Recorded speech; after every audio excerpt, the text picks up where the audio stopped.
Hoje é dia de prefeitura presente na Vila Mariana, então estou desde manhã aqui até a noite no território da sua prefeitura, com várias visitas, inauguração. Vamos inaugurar o Descomplica daqui a pouco, ver a obra de drenagem, entregar o ecoponto. Gente, é isso. Hoje é uma data importante, a gente assina aqui com a Urbia essa questão de resolver aqui o problema da Marquise, que passaram por reforma.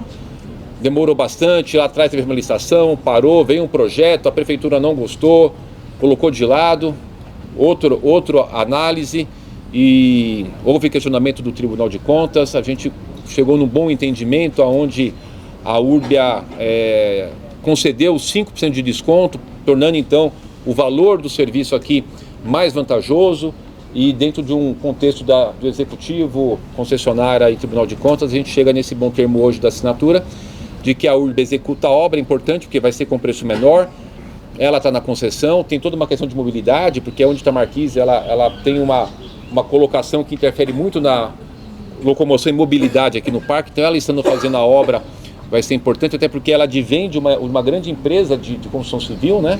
Tem todo um contexto aqui com relação ao tombamento, tem todo um acompanhamento dos órgãos de tombamento para poder manter toda a questão do Niemeyer, que né, tem não só aqui a Marquise, mas a Tamires me falava ali, que é minha consultora de assuntos, eu falava do Niemeyer, que não é só a Marquise, todo o conjunto, a OCA né? OCA, auditórios, 3 pavilhões, que é Bienal, Museu das Culturas, o Pavilhão das Culturas Brasileiras, Museu Afro e a Marquise, que é justamente... O Museu Afro também é? Museu Museu também. Faz parte do conjunto Niemeyer. Então, acho que também é uma homenagem ao Niemeyer e à cidade, a gente poder hoje daqui. Obra, 16 meses, pedi aqui para o pessoal da Urbia para a gente no tapume colocar as etapas de entrega, porque vai ser entregue por etapas, né? E para concluir a minha fala, muito bacana poder ter chego aqui, eu vi alguns usuários aqui do parque de skate, de patins, poder falar, prefeito, que legal que vocês estão fazendo isso, a gente está vendo que as coisas estão funcionando. A gente está aqui tendo espaço para que as pessoas da nossa cidade e das cidades vizinhas utilizem os espaços esportivos e a gente, inclusive, leve o nome da cidade para o mundo através desses atletas, desses esportistas. Então isso deixa a gente muito feliz, saber que a gente está no caminho certo, que o objetivo final de tudo, a gente fala em obra. Qual que é o objetivo final? São os 1.300.000 pessoas que vêm no parque todos os anos e meses, que são 17 milhões por ano, portanto 1.300.000 é a média, teve meses de ser 2 milhões de pessoas de estarem satisfeitos, de ter as pessoas que usam os equipamentos esportivos, os pistas de skates aqui, todos os locais satisfeitos. O objetivo nosso é ter as nossas crianças nas escolas satisfeitas, o pessoal no serviço de saúde feito, ou seja, são as pessoas. Então agradecer a Urbia pela parceria, desejar muito boa sorte aí no trabalho de vocês. Inicia na segunda-feira e em etapas a gente vai aqui entregando conforme for concluindo os passos. Esse ano 70 anos, eu espero que esse ano eu possa ter oportunidade, se for possível, né, dentro do cronograma, estar aqui fazendo alguma entrega para as pessoas já aqui no Ibirapuera. Era isso, muito obrigado. Convido a vocês a acompanhar aí hoje o nosso dia de Prefeitura Presente da Vila Mariana. Obrigado, gente. Eu queria a explicação de como será essa entrega gradual. Pelo que eu entendi, a primeira parte vai ser entregue em agosto, quando o parque faz 70 anos. O que de fato já vai estar pronto aqui da Marquise? O que vai ser essa mudança? O que vai mudar? O que vai ser reformado? Eu vou chamar o engenheiro, gente, aqui, porque aí fica melhor. Não sei se é Samuel ou se é engenheiro. Fala isso. Bom, a ideia é que são 27 mil metros quadrados de área. Então tem uma primeira parte que é mais estrutural, então ela vai estar toda tapumada, mas a ideia é que à medida em que partes vão ficando prontas, elas sejam liberadas para o público. Então temos uma área, por exemplo, próximo do Museu Afro, então essas áreas mais periféricas da Marquise, elas podem ser entregues antes e liberadas para uso. E a ideia é que em agosto, na comemoração do parque, uma dessas partes estejam já liberadas. A ideia, o cronograma vai ser feito a partir de agora, junto com a prefeitura, junto também com a participação dos órgãos de tombamento, que vão olhar todo esse complexo arquitetônico. E a ideia é que sempre, o mais rápido possível, áreas sejam liberadas, potencialmente agosto pode ser uma delas. É difícil bater, Maju, por conta dos órgãos de tombamento, eles são, às vezes eles alteram um pouco os nossos cronogramas, só para vocês entenderem, não é que ele está fugindo da resposta, não. é que às vezes os órgãos de tombamento eles fazem exigências que fogem um pouco do cronograma nosso do nosso dia a dia. Mas a meta deles aí é em agosto a gente fazer alguma coisa, eu tenho certeza que eles vão se esforçar para isso, eles sabem que eu vou ficar feliz de poder estar aqui em agosto entregando. Agora é importante acho deixar claro, né, prefeito, que com esse acordo aí da Prefeitura no investimento da Urbia fazendo, está economizando tempo, realmente Sim, é verdade, lógico. se eu puder chegar mais perto e aí. Basicamente, sobre a reforma ainda, Reforma, tá. é revitalização apenas ou vai ter algo de novo que a gente não tinha antes na nossa Porque É uma obra de tombado restauro. não pode mexer nada na estrutura, Então né? vamos lá, é importantíssimo. posso Quer só falar? Fica à vontade. Gente, o ponto é o seguinte, nós não estamos fazendo uma obra para construir uma coisa que está tombada, né? É restauro, é restaurar uma edificação projetada pelo Oscar Niemeyer. Não vai ser acrescentado nada. Demorou por quê? Porque o projeto de restauro não é um projeto de obra, é um projeto de se entender que tipo de estuque tem aqui, que tipo de impermeabilização está sobre isso, o que tem que ser retirado, o que tem que ser posto. Por isso que não dá, tem que ser igual, né? Por isso que não dá para te dizer agora que eu vou inaugurar em agosto este pedaço, porque começa pela parte estrutural, como foi dito aqui. A gente tem que começar pela impermeabilização, né? A obra começa pela impermeabilização, para que não chova mais. Se vocês olharem para cima tem mancha, a impermeabilização já foi. Então não dá para eu te dizer, vou inaugurar o miolo, vou inaugurar. Então a gente tem que olhar para o que vai acontecer e é restauro. Não tem segundo andar, não tem escada, não tem pilastra nova, não tem nada novo, é restauro. Quando foi? Há quanto tempo que está secada a marquise? A marquise foi fechada em 2019, né? 19. Final de 19 e começo de 20. Fui eu que cerquei. Então, não foi nem a Urbia, foi uma ordem, caiu um pedaço e a gente achou melhor interditar a marquise toda. A despeito de entender que não havia risco de cair tudo, é melhor não correr risco, então ela está interditada mesmo desde o começo de janeiro, fevereiro de 2020. Eu pergunto porque tem banheiro também, né? Tem, a gente... O que vai ser feito no geral? Tudo. Banheiro também? Banheiro, tem o restaurante aqui que era chamado Green, né? O The Green, que é o nome histórico, mas não sei quem vai ocupar. As áreas todas que estão embaixo da marquise serão restauradas. E banheiro e as áreas de estocagem que existem embaixo da marquise já eram, para vocês entenderem como é melhor o que a gente fez. Se eu contrato uma empresa para restaurar a marquise, só que a Urbia tem a obrigação de reformar os banheiros e os estoques que estão embaixo da marquise, não ia dar certo, né? Não ia dar certo. Então, eles vão reformar tudo que está embaixo da marquise. Banheiro, área de estoque, restaurante. E a marquise em si entregar uma marquise nova. Nova como? Restaurada, né? É isso. Só para detalhar um pouquinho essa questão do orçamento e da verba, como é que vai funcionar, já que não é uma licitação, de fato, é um acordo entre a Prefeitura e a empresa? A gente tinha a base do valor, a partir do momento do processo preparatório para a licitação, que era 76 milhões. Isso. E o Tribunal de Contas pediu para fazer uma avaliação e sugeriu que o preço poderia ser mais barato. E a Urbia concordou em dar um desconto de 5%, portanto chegando num preço onde seria o preço que não conseguiria nada menor, tendo em vista todo o contexto de obra que tinha que se fazer. E aí, isso que a Verena falou que é importante, que é de maior interesse público para todos nós, que se a Urbia mesmo pudesse realizar, por conta dessas questões do acesso, da mobilidade, dos equipamentos que estão embaixo da marquise. E aí chegou-se então nessa situação dos 71 e poucos milhões, aonde a Prefeitura vai fazendo repasse para a Urbia de acordo com as medições. A garantia deles e a marquise a partir daí, então, também fica de responsabilidade deles, independente do contratual do restauro de 5 anos, parar de falar reforma, não é reforma, gente, é restauro. A partir do restauro, eles têm a garantia contratual de 5 anos e, mesmo fora a garantia dos 5 anos, a responsabilidade, mesmo que na concessão a marquise estava fora da concessão, eles passam a ter responsabilidade com relação à manutenção, independente de estar ou não lá no documento original que deu a origem da concessão. Então, terminei. Eu Posso perguntar de eleição? O senhor falou da presença do Eduardo sobre ontem na agenda, o senhor falou que essa questão das concessões vai estar em debate na eleição.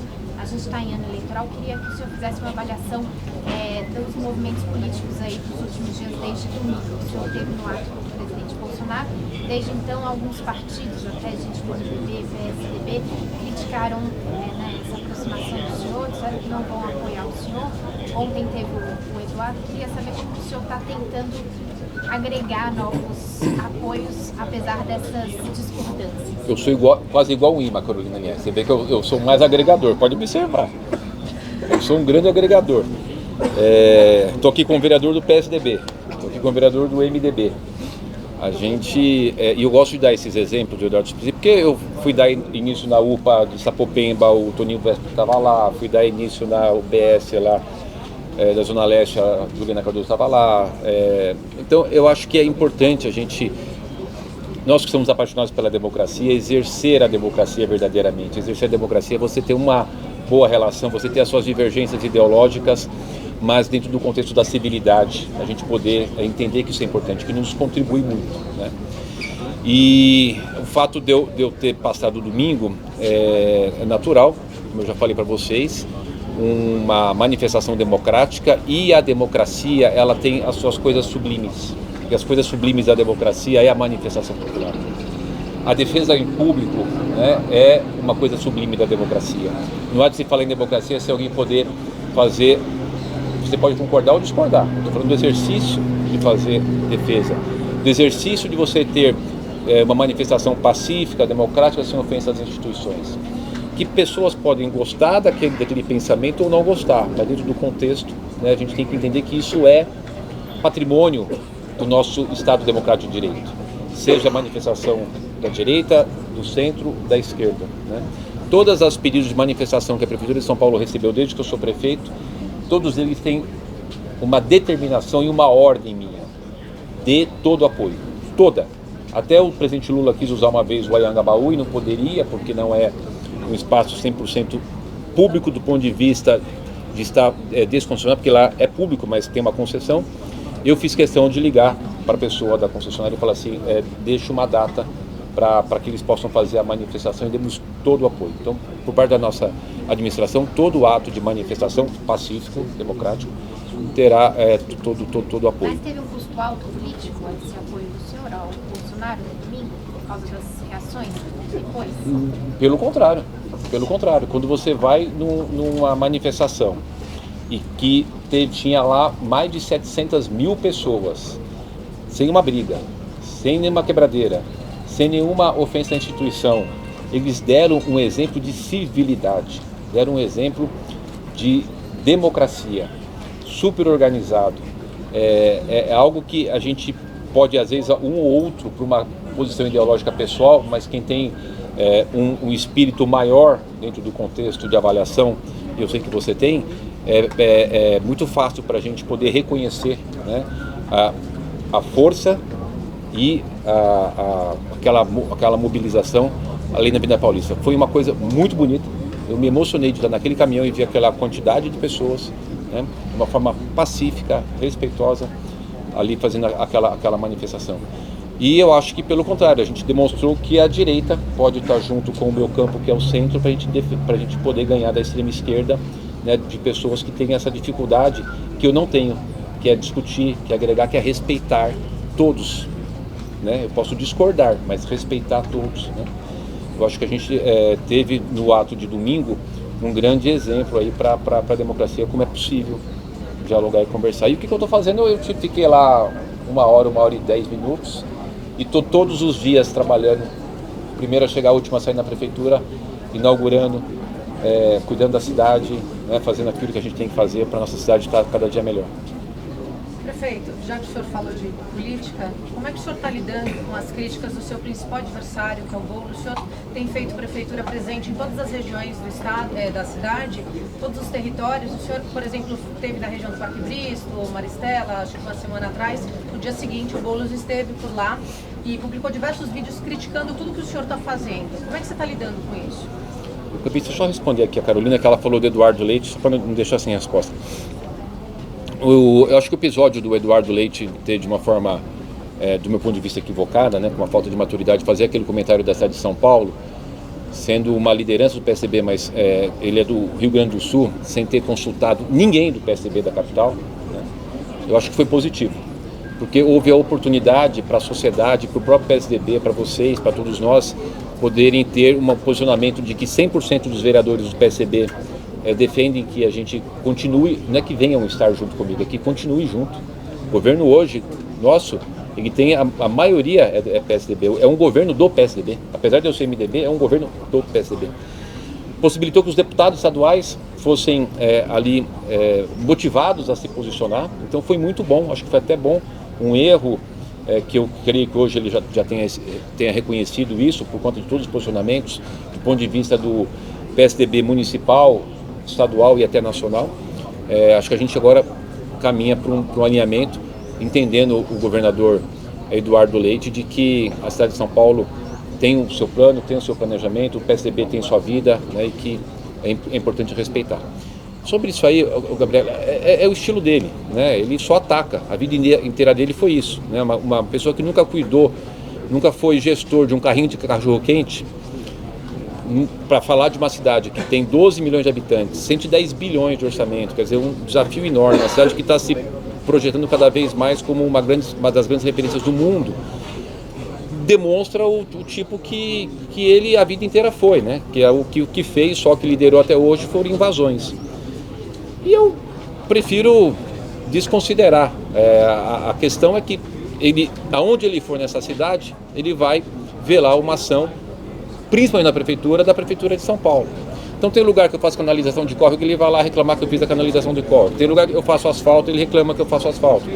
Então é ruim a gente ter que ver um adversário num nível de debate desse tão baixo, mas tem uma coisa muito boa, que as pessoas são inteligentes, todas têm, né, a sua massa encefálica, que estão percebendo que porque ele não tem conteúdo para falar, não tem proposta para trazer, e o que lhe cabe, sem ter conteúdo, sem ter proposta, é só ficar atacando as pessoas, né?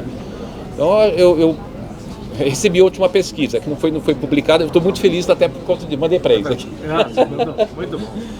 Então as coisas estão indo bem, a gente está, graças a Deus, crescendo e as coisas estão fluindo. Acho que agora a gente conseguindo alinhar essa questão da centro e da direita e mais do que isso, a avaliação positiva. Você vê a pesquisa Paraná, a gente está com uma avaliação de governo melhor do que o governador Tarcísio, melhor que o presidente Lula, né? Pela primeira vez eu passei. É muito importante isso, a avaliação de governo é fundamental. E o que eu estou fazendo é me esforçando toda a minha vida pela nossa cidade e poder entregar o máximo possível. Como a gente ficou 2021 inteiro cuidando de pandemia, eu tive que vencer em maio a dor de perder o Bruno Covas e tocando a cidade no maior crise da pandemia. Hoje eu falava inclusive com o jornalista Igor da Folha de São Paulo. Foi difícil, eu tive que ficar 2021 cuidando de pandemia, né? Basicamente colocar toda a minha energia nisso. Todo dia, 5h30 da manhã, eu estava com o Edson Aparecido no telefone para saber quantos leitos de UTI, quantos leitos de enfermaria, onde é que faltava oxigênio. Estava contando aqui que na época da pandemia, todo dia, 5h30 da manhã, a gente no telefone, o secretário Edson cuidava da saúde, e a gente, quantos leitos de UTI tem, quantos vai ter que abrir. Me lembro um dia, faltava 200 leitos, a gente estava prevendo que ia faltar 200 leitos. Nós ligamos para aquele daquela faculdade lá, que abriu para a gente 200 leitos em 15 dias, para a Uninove, e falei, eu preciso de um socorro seu. Você é o único que tem capacidade agora de me abrir 200 leitos. Mas foi abrir 200 leitos, colocar 200 pessoas. A universidade colocou 26 milhões do bolso dela para abrir 200 leitos. Então, tem muitas vezes, parece que vocês esqueceram, parece que apertaram um del lá e não aconteceu isso, né? Mas a cidade de São Paulo não faltou enfermaria para ninguém, não faltou UTI para ninguém, se tornou a capital mundial da vacina, não faltou oxigênio para ninguém. Quando começou a faltar oxigênio, o Edson foi lá para Piracicaba. Piracicaba? Piracicaba. Conta aí rapidinho, Edson. Chegou para nós a notícia de que tinha uma empresa que produzia pequenas usinas de oxigênio e começou a faltar oxigênio. Teve um episódio de Manaus, do Amazonas, mas em todo o Nordeste, em todo o Norte do país. E aí a gente verificou que realmente era possível a gente fazer usina nossa. Fazer usina nossa. Então a gente contratou o cara em 30 dias entregou para nós cerca de 26 usinas que nós instalamos nos hospitais E a Fiesp nos deu 800 tambores de oxigênio, cilindros, que é utilizado na indústria mecânica, mas que ele esterilizado a gente podia usar oxigênio. E a gente pegou esses cilindros, encheu com o oxigênio das usinas, e aí a gente levava esses cilindros para a ponta, para a UBS, porque o grande problema era ter oxigênio na chegada do paciente, na periferia, na unidade mais distante, né? E não faltar oxigênio nos hospitais. E graças a Deus. Obrigado.